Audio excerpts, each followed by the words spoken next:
One of the things that made Portal such a tremendous game was that it took you by surprise. You had no idea what was coming. You had no idea that a game seemingly overshadowed by the others in its classic Orange Box compilation would not only stand its own, but would in many ways steal the show. So in comparison, this one seems to have an inherent disadvantage, with people now fully aware of the greatness that is Portal. That places a burden upon this sequel that the original didn't really have to deal with, that burden of expectation. And yet, even when faced with expectation, the geniuses at Valve still surprise. And in this case, the surprise is how something we're by now very familiar with can feel surprising all over again. In fact, I'm making a note here, huge success. This is Portal 2. Don't disappoint me, or I'll make you wish you could die. And I never thought I'd miss a maniacally murderous machine quite so much.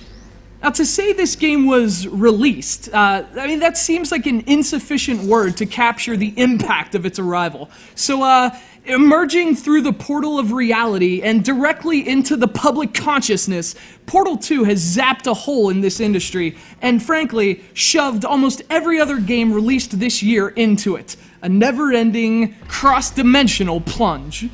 Now, believe me, I know, that sounds like hyperbole. It's not. This game is that incredible, and its robotic antagonist is that heartless.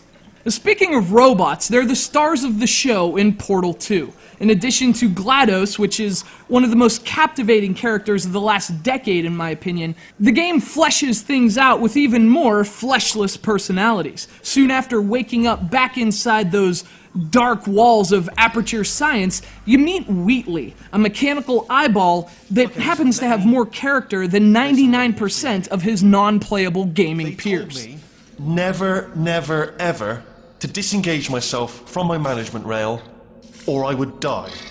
And speaking of character, then there's GLaDOS. The way Portal 2 plugs her back in, converting a crumbled mess of steel and cables into a menacing, omnipresent robotic overlord. It's just staged incredibly well, and that's only a microcosm of the emotion that Valve somehow manages to create in this seemingly emotionless metal world. How have you been? I've been really busy being dead. And that world is an incredible place to play. If you've never played Portal, it's sort of hard to grasp what it's about without playing yourself, but Portal 2 is basically a first-person puzzle game. Armed with nothing but a hole-making laser beam and your wits, each level is essentially a puzzle-filled room, both a physical and mental test created by GLaDOS. Your lone objective is to find the exit, which is much easier said than done. The main hook is your portal gun. You can shoot holes into flat surfaces, which creates a tunnel through time and space that takes you across the room. The puzzles lie in the proper use of portals, and the hook lies in the genius of the puzzle's design. There isn't a single level in which you don't sit back after reaching the exit and just say, wow.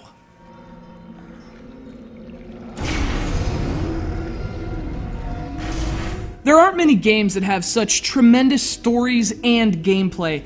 Portal 2 excels in both areas. It's captivating to play both for what you're doing and what you're meeting. Frankly, it's one of the best written and designed games I've ever played. In fact, and I'm being so sincere right now, it's hard to overstate my satisfaction with Portal 2. Remember before when I was talking? I think that one was about to say, I love you. They are sentient, of course. We just have a lot of them.